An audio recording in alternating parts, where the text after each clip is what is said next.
Emotional intelligence is often defined as the ability to recognize, understand, manage, and influence emotions, your own and those of others.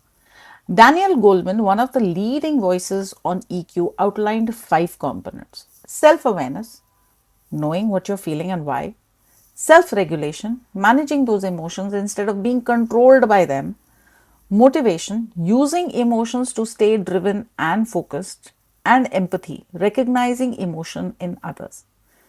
Using awareness of emotions to navigate relationships effectively is what leads to social skills. Think about this. Have you ever snapped at a colleague in frustration? Forget about colleague, even a family.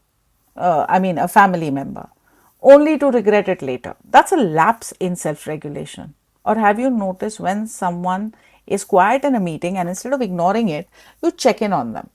That's empathy in action. Emotional intelligence is the difference between just exchanging words and actually connecting with people.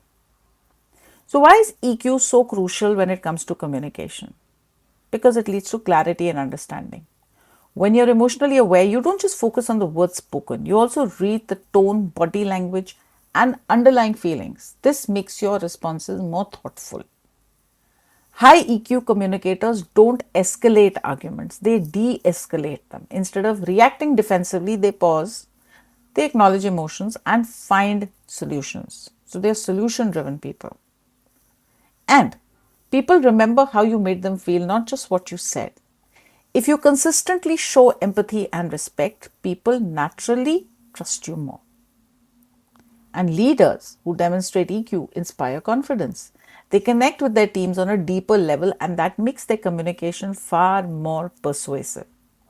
Let me give you a quick example. Imagine two managers giving feedback. One says, "This report is sloppy, fix it."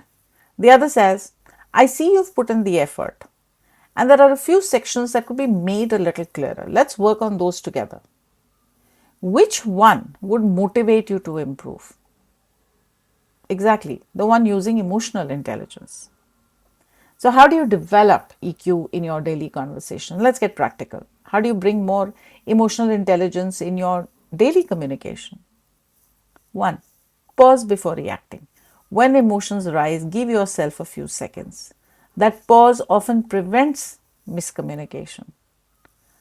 Ask more than you tell. Instead of assuming, ask questions. "I notice you being quiet. How are you feeling about this project?"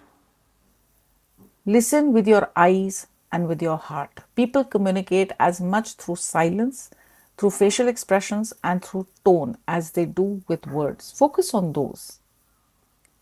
When you validate emotions, doesn't mean you're agreeing, but acknowledging, "I understand that this is frustrating you.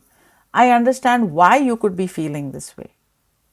Reflect back what you hear. Simple phrases like, "So, what I'm hearing you say is this," or "It sounds like you're concerned about," can make people feel truly understood.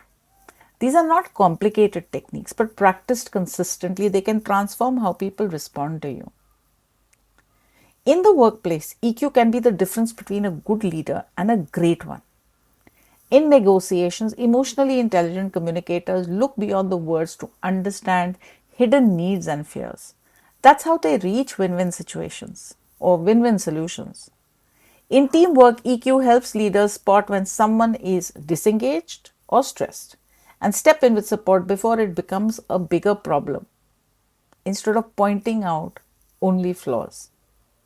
In presentations, leaders with EQ don't just deliver information, they connect with their audience, adjust based on reactions, and leave people feeling inspired. And it's not about being soft, it's about being smart with emotions, theirs and others. Here's the beauty of emotional intelligence: it's not fixed, you can build it. Start by journaling your own emotional triggers. Notice what makes you angry and why it makes you angry, why it makes you impatient or defensive. Practice pausing in those moments. Next, intentionally observe others. Watch their body language, listen to their tone. Ask yourself, what's not being said here? Finally, remind yourself communication is never just about transferring information, it's about creating understanding. When you improve your EQ, your relationships deepen, your conflicts reduce, and your influence multiplies. So, as we wrap up, emotional intelligence is the bridge between words and connections. It turns communication into a tool for trust, influence, and obviously collaboration. My challenge for you this week is pick one conversation at work or at home and practice pausing, listening deeply, and validating the other person's feelings. Notice the difference. And thank you for joining me on the Infinite Learning. If you found this episode helpful, share it with someone who could benefit, and don't forget to subscribe so you don't miss the next episode. Until then, keep growing, keep learning, and remember your words have power, but your emotional intelligence gives them impact. And hey, again, don't forget to subscribe.